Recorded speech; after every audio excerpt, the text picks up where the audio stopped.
Ya ayyuhalladzina amanu aminu. Hai orang-orang yang beriman, berimanlah. Sudah beriman, kalau suruh beriman, maksudnya suruh meningkatkan imannya, menguatkan imannya, sehingga hati itu benar-benar tawajuh menghadap kepada Allah setiap saat. Syekh Bahauddin beliau mengatakan maknanya ya ayyuhalladzina amanu aminu. Hai orang-orang yang beriman, hadapkan hatimu kepada Allah. Kalau kita ini menghadapi masalah apa-apa,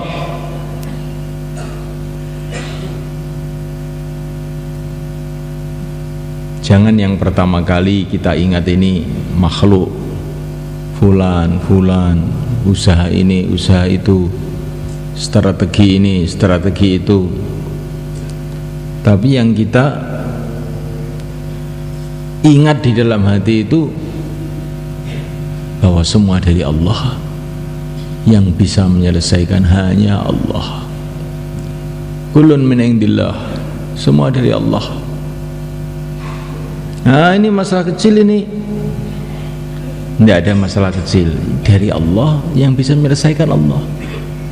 Ini masalah besar, ini tidak ada masalah besar, semua dari Allah, yang bisa menyelesaikan Allah.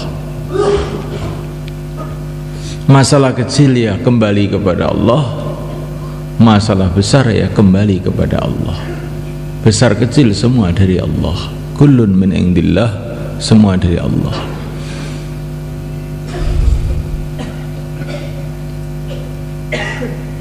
Ini tugas kita yang pertama dan yang paling utama, yang paling penting.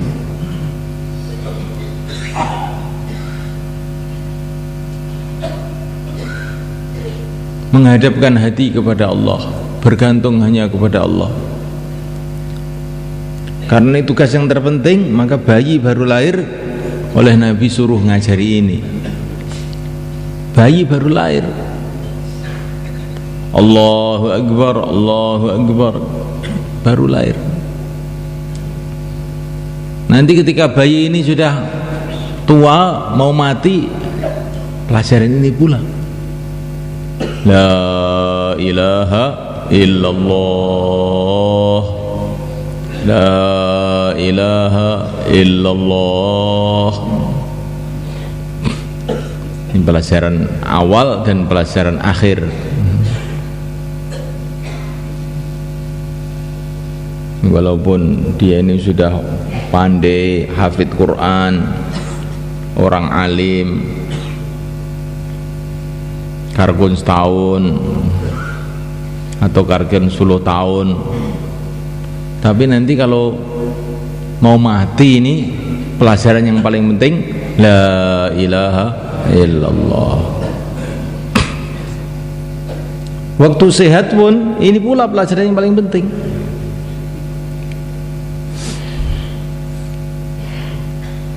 Baginda Nabi mengatakan aktsiru min qawli la ilaha illallah, perbanyaklah ucapan la ilaha illallah.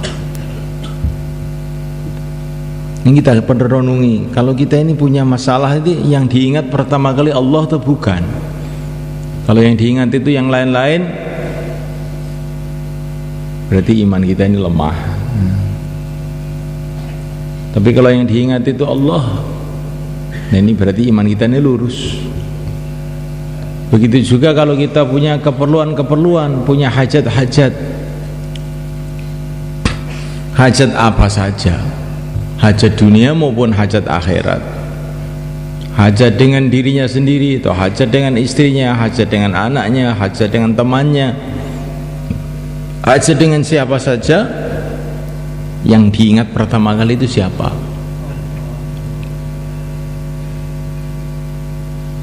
Kalau yang diingat itu Allah, bahwa istri saya ini tidak bisa buat apa-apa kecuali dengan pertolongan Allah, teman saya ini juga tidak bisa buat apa-apa tanpa pertolongan Allah.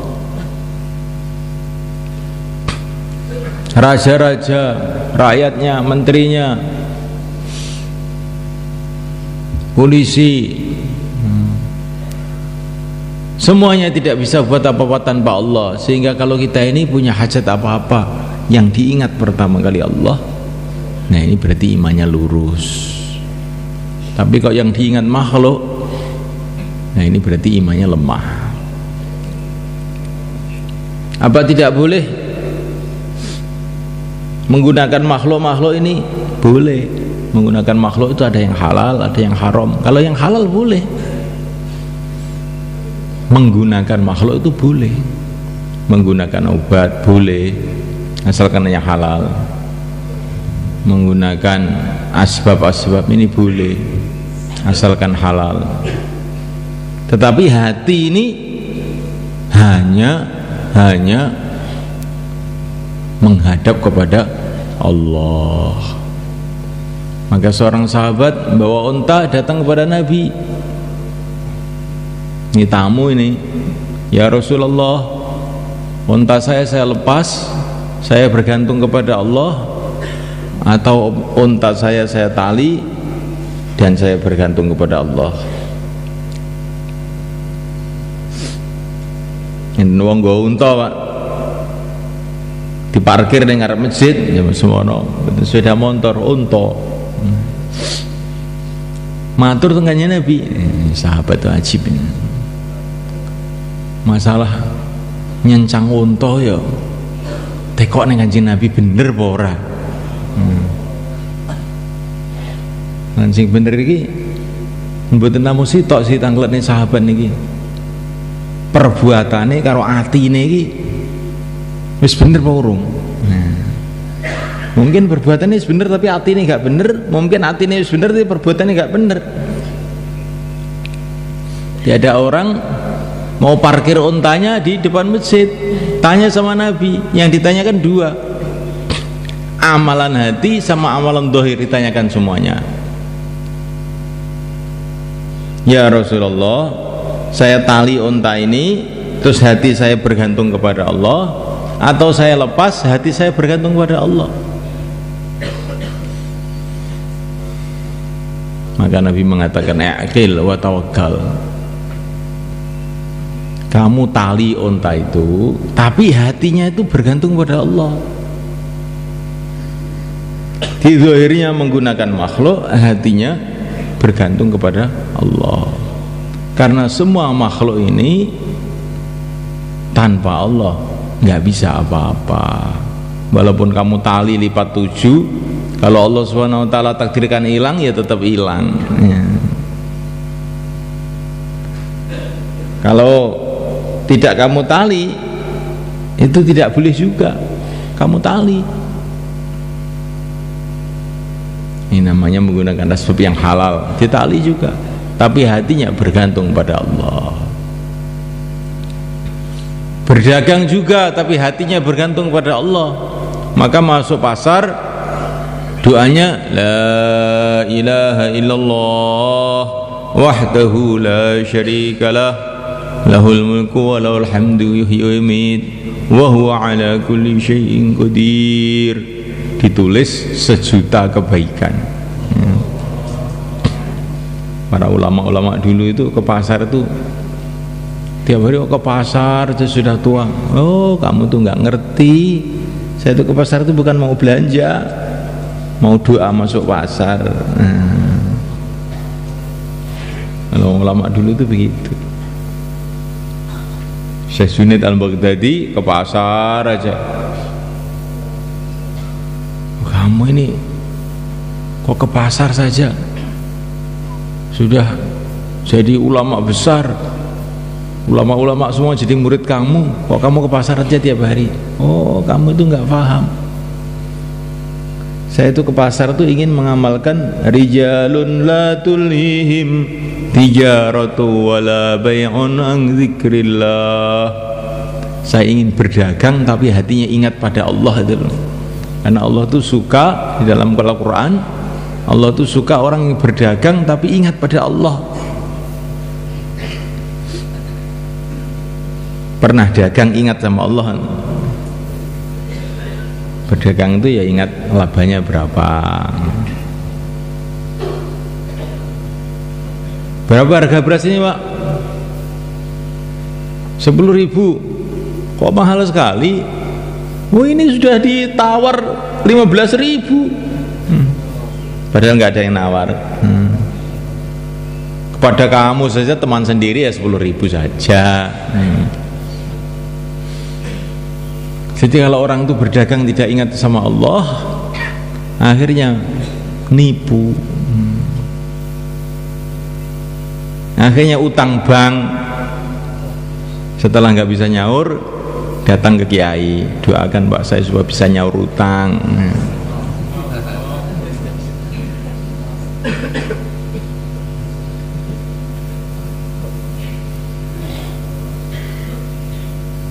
Ini karena berdagang tidak ingat sama Allah, akhirnya rakus.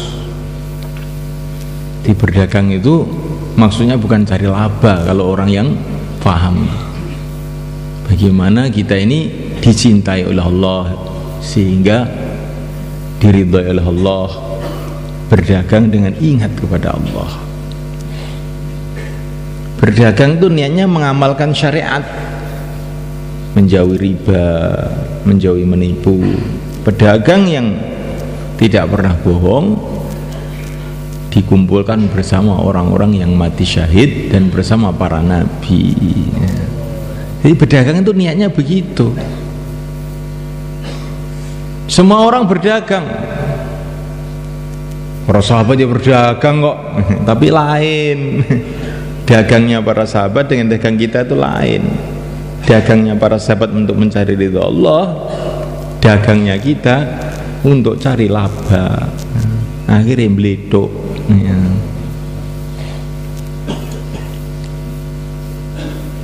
Enggak Pak, saya ini berdagang itu cari ridha Allah saja. Buktinya kalau berdagang melek, kalau dengar bayan tidur.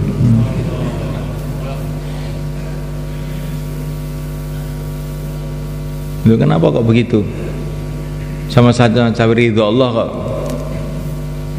Kalau dengar bayan kok tidur, kenapa? Kalau sama-sama ridha Allah ya cari ridha Allah, ya waktu bayan jangan tidur. Gimana Pak?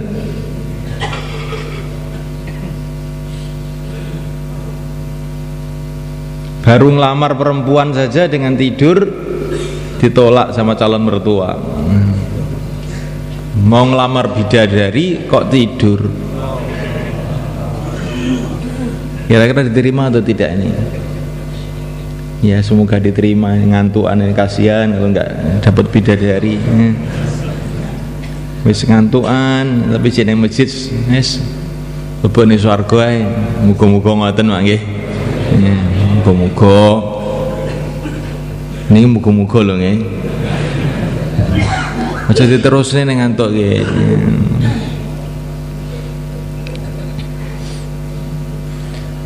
Jadi dimulaikan Allah SWT. Jangan kita ini puas sudah 4 bulan, sudah 40 hari, sudah 1 tahun. Kalau ada masalah itu yang kau ingati siapa? Ini ada santri sebagian di sini. Kalau tidak punya uang itu ingat orang tuanya, terus kirim surat, minta wesel, apa ingat Allah? Coba saya tanya.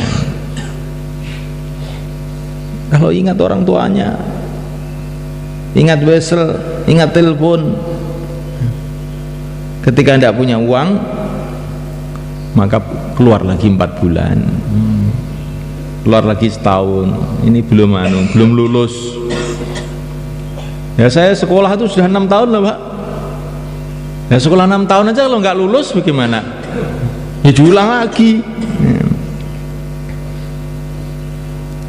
Sudah sekolah 6 tahun tapi nggak lulus ujian, ya diulang lagi. Pokoknya saya sekolah tuh yang penting itu 6 tahun. Lulus nggak lulus itu bukan urusan saya. Nah ini murid tolol namanya. Nah begitu juga kita ini keluar 4 bulan, keluar 40 hari, Kita ini ngaji, ngapalkan Quran, menghidupkan 5 amal masjid, tiap hari bicara agama. Itu maksud utama. Maksud yang utama itu bagaimana hati kita ini bergantung pada Allah. Kalau ada apa-apa yang diingati itu Allah. Kalau masih yang diingati makhluk, itu belum lulus. Walaupun sudah bisa bayan 3 jam, ya belum lulus, itu nyontek itu namanya. Kalau sudah ada masalah yang diingati pertama Allah, ada hajat yang diingati pertama Allah, ada masalah apa-apa, tambah bersungguh-sungguh dalam mendekatkan diri pada Allah. Masalah tambah banyak, tambah nangisnya pada Allah, tambah ibadahnya kepada Allah, tambah perjuangannya dijaga. Nah, ini orang yang begini namanya lulus. Untuk menyelesaikan masalah apa saja, tidak ada jalan kecuali kita ini mendekatkan diri pada Allah. Dan tidak ada jalan mendekatkan diri kepada Allah kecuali satu jalan saja, jalannya Rasulullah SAW. Apa jalannya Rasulullah itu? Ringkasnya dakwah, taklim,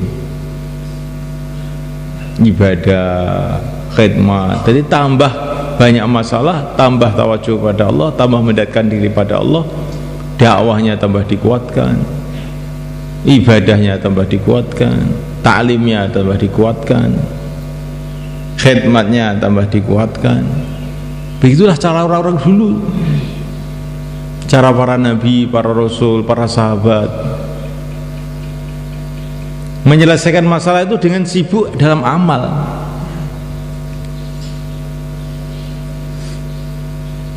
Karena kalau kita sibuk dalam amal, maka pertolongan Allah akan datang kepada kita. Insyaallah.